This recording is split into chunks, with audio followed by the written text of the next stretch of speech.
yang itu yang tibal makan. Lau solaitum hatta takuna kal hanaya wa sumtum hatta takuna kal autari lam tuqbal dari kamikum ila biwaro'in hajizin.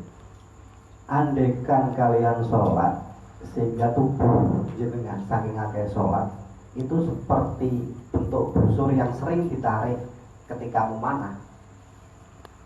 Andekan jenengan kaya sholat sampai bungkuk wonge, saking bungkuknya itu kakean sholat, atau sumtum hatta takunu kal autari, atau saking banyaknya jenengan puasa sehingga perut jenengan itu setiap saat terdengar seperti orang yang sedang bermain musik, krucak-krucuk, saking akeh puasanya, saking seringnya puasa, maka lam tuqbal dari minkum illa biwaro'in hajizin. Maka punya sifat wirai. Ini istilah wira. Wira itu maknanya meninggalkan dari hal-hal apa ya? Ya, makna pertamanya wira itu meninggalkan dari makanan-makanan yang syubhat. Kalau nanti ada wira yang lain. Wira itu meninggalkan dari makanan yang syubhat. Sementara itu dulu. Sudah dari yang pertama itu. Terus yang kedua yang aku halal tadi itu oleh musonef dikasih dalil ini. Wa fi hadisin nabawi lamma zakara ar-rajul yutila safar as'asa wa ahbar. Wa mat'amu haram wa malbatu haram ubiya bil haram qala fa anna yustajabu.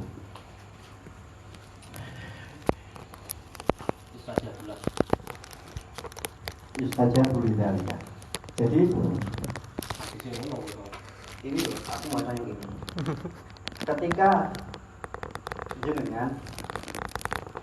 jenengan itu melakukan perjalanan jauh, sampai jauh, karena kalau dulu melakukan perjalanan kan berjalan kaki ya, sampai jauh, itu rambut jenengan ketinggal dawul-dawul, berdebu umel dawul-dawul, wa akhdaro dan wajah jenengan kelihatan lumus karena kena debu. Itu dan saat itu ketika jenengan berdoa itu tidak akan diterima.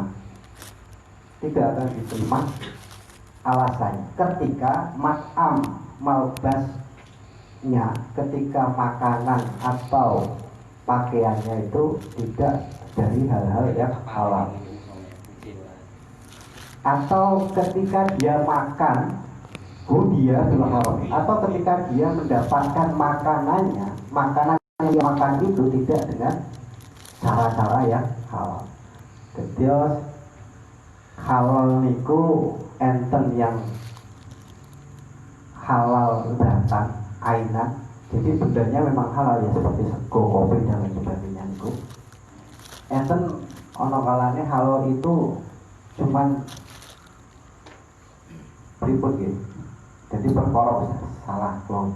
Jadi perkara haram niku enten ono kalane perkara sing haram secara ainian. Contohnya seperti mayit, batang itu, getih, hincir dan lain sebagainya. Itu bendanya saja sudah haram. Atau perkara haram itu bentuknya aridon, bentuknya sifat. Semestinya benda itu tidak halal, benda itu tidak haram. Tapi berhubung cara mendapatkannya haram, maka benda itu dihukumi haram. Benda yang didapat dari riba, benda yang didapat dari suap, benda yang didapat dari muamalah yang tidak sah, itu nanti haram. Ketika kita memakan itu sama hukumnya dengan kita memakan bangkai, memakan darah dan sebagainya. Nah, orang yang makanannya haram, entah itu asli haramnya atau karena haramnya aridon tadi yang saya terangkan tadi, itu walaupun dia dalam posisi mustajabah doanya, sebenarnya ketika tidak seperti itu dia itu dijamin oleh Gusti Allah doanya didengar. bimaqamil mustajabah, dia dalam keadaan dijanjikan oleh Allah doanya pasti didengar, tapi berhubung makan haram tadi akhirnya enggak jadi dengar. Jadi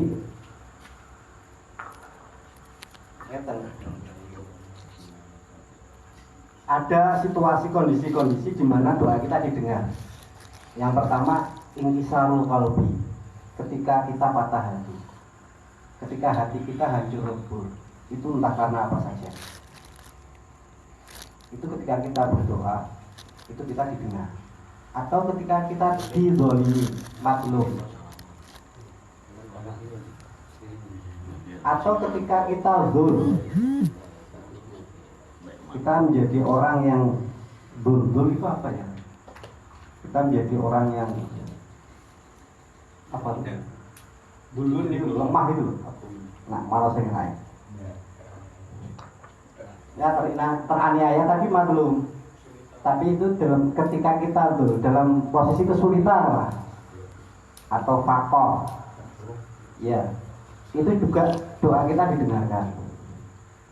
Ada tambah lagi ketika kita bepergian, karena safar itu kit'atun minan nar, safar itu sebagian satu kuil dari neraka. Jadi ketika orang bepergian dan dalam keadaan musafir, itu doanya didengar. Apalagi sampai musafirnya seperti ini, rambutnya diulur-diulur saking sulitnya perjalanan, mukanya saking sulitnya perjalanan jadi kopros, itu harusnya tambah didengar. Tapi berhubung dia makannya barang haram, maka Tuhan bingung, fa'anna yustajabu, maka kata-katanya fa'anna yustajabu. Tuhan bingung, karena kurang kayak gini, maka bagaimana saya bisa kabulkan doa mereka? Di Tuhan Gusti Allah niku pun jadi ketika jenengan sapa bunga tak rungokke. Tapi berhubung orang itu makan barang-barang haram, maka Allah mendikau fa'ala yustajab. Kalau yang seperti ini bagaimana? Mau saya ijabahi, nyatanya ya kamu larang saya, langgar saya, nggak saya ijabahi, saya harus kadung ngomong. Ya itu makna pertama sekilas. Bisa dimengerti tidak ini? Jadi yang pertama akullah halal, dan yang kedua tibul mat'am wal malbas. Itu makna sementara, makna apa? Pengertian sementara. Kalau bisa dipahami, saya ulangi lagi. Dan semoga ada tambahan keterangan. Jadi kata aklul halal, kalau jenengan sering telaah, aklul halal ini penekanannya tidak pada makanannya.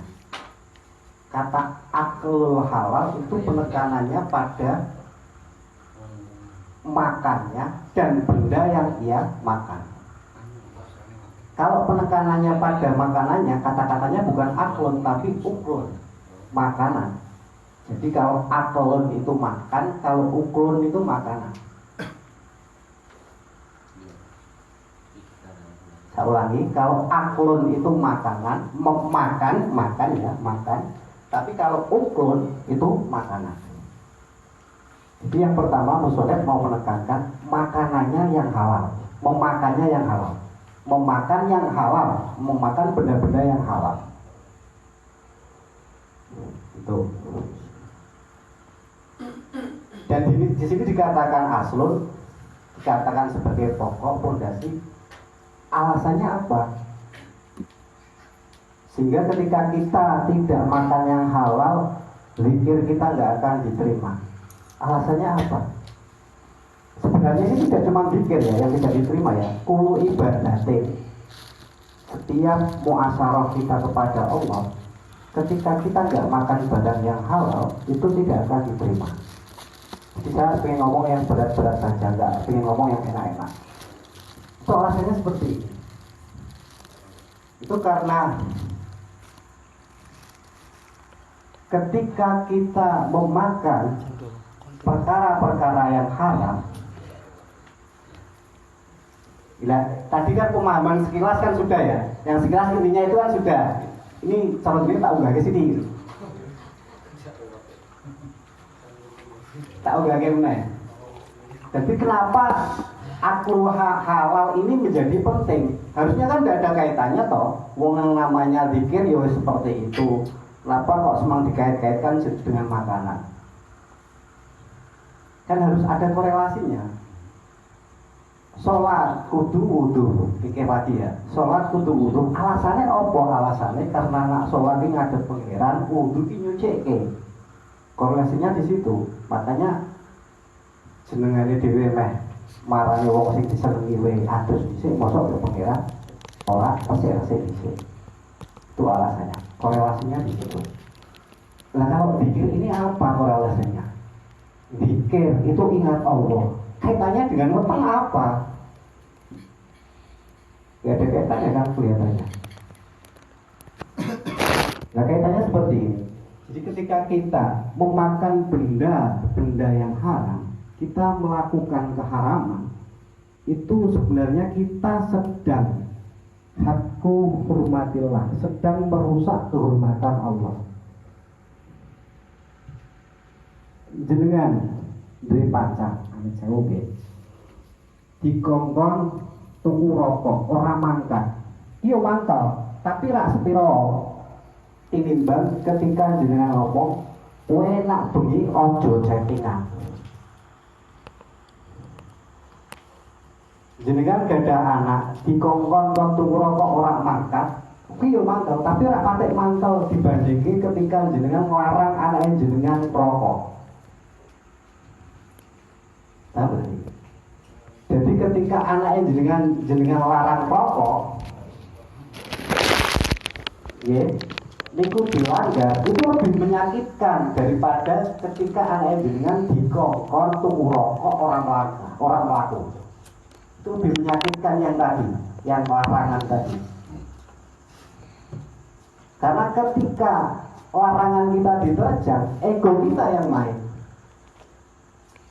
Ego tahu ya, nafsu kita yang main, harga diri kita yang main. Ini sudah tidak anggap saya orang ini. Seperti itu. Makanya nahyun itu, jadi dalam satu hadis ada yang seperti ini. Idza amartukum bi syai'in, ketika saya memerintahkan sesuatu, maka fa'alu mastata'tum, maka lakukan sekuatmu. Itu perintah. Nak takon sholat yo sak kuatmu, tapi yo baliknya nih gue ilmu tasawuf tadi ya, pakainya telinga hati, saksinya diri kita sendiri dan Tuhan. Jadi kata nggak mampu itu ya ngukurnya awalnya dewi, bukan nggak mampu digawe-gawe. Taf'alu mastata'tum, ketika saya perintahkan melakukan sesuatu, lakukan sekuatmu. Tapi wa idza nahaitukum fantahu, ketika saya larang sudah sama sekali tinggalkan. Tidak, nahaitukum fantahu mastata'tum, tidak seperti itu ibarat hadisnya.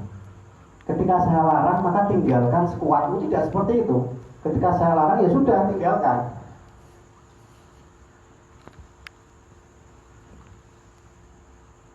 Nah, orang yang makan perkara haram dan saat itu dia zikir kepada Allah, itu sama dengan mempertontonkan pembangkangannya di hadapan Allah. Dengan kita ingat kemarin Fadkuruni azkurkum, ketika zikirlah kalian maka saya akan zikir pada kalian. Ingatlah kalian kepada saya, maka saat itu saya akan ingat pada kalian. Ya kan, zikir itu seperti itu gitu. Nah, pas ngono kuwi nek gone wetenge dengan enten perkara haram, kira-kira Tuhan ingat enggak?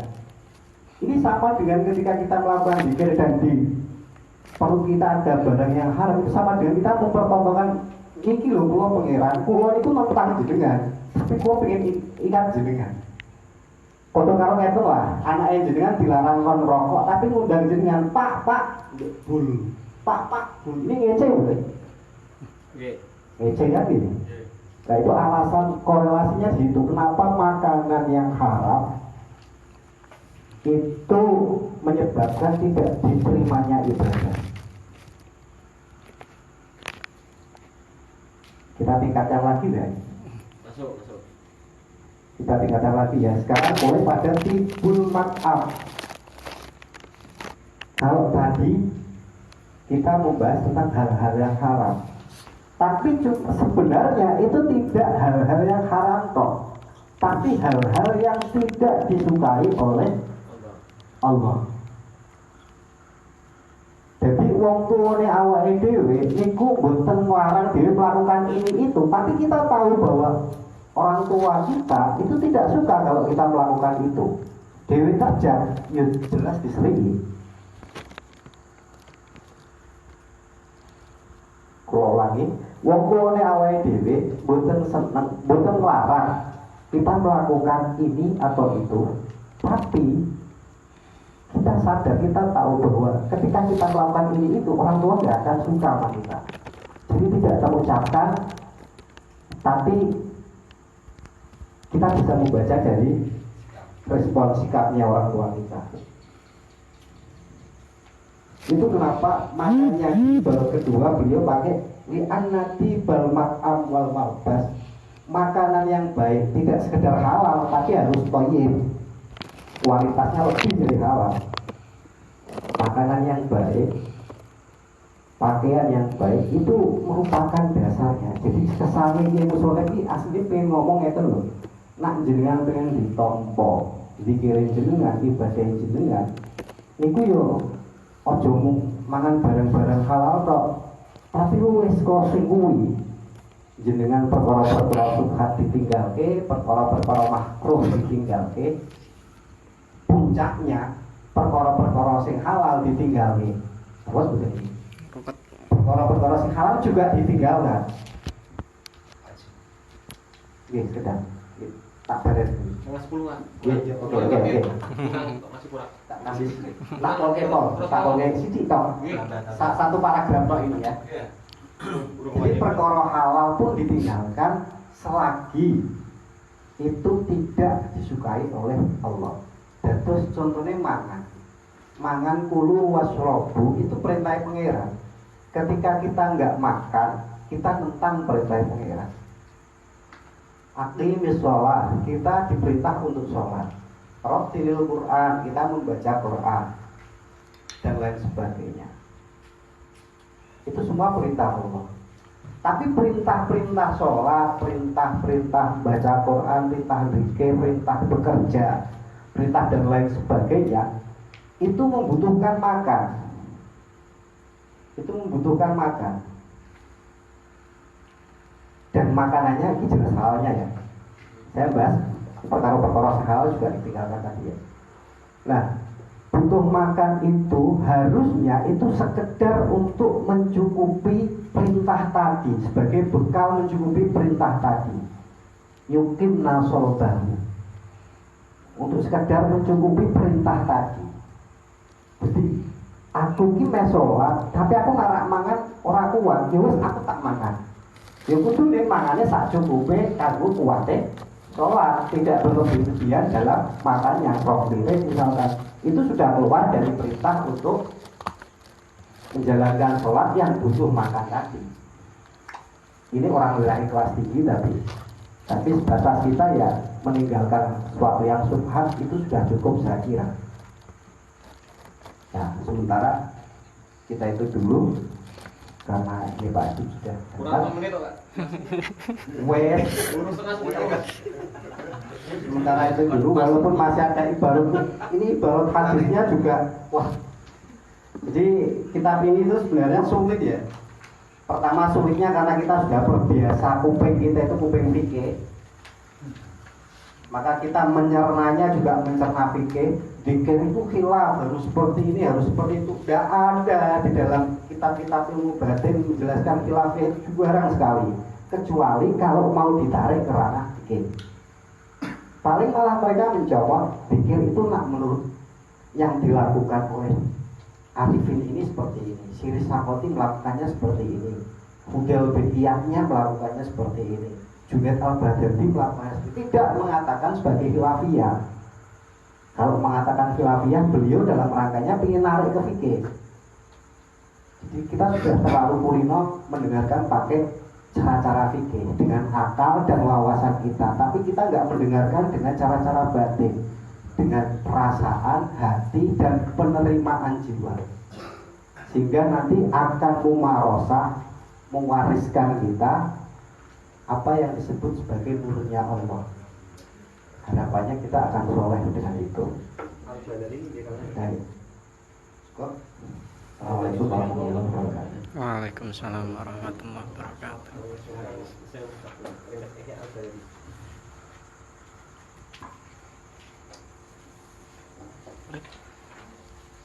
Pinarake to, Rit. Tahu, tahu, tahu, tahu, tahu. Bon.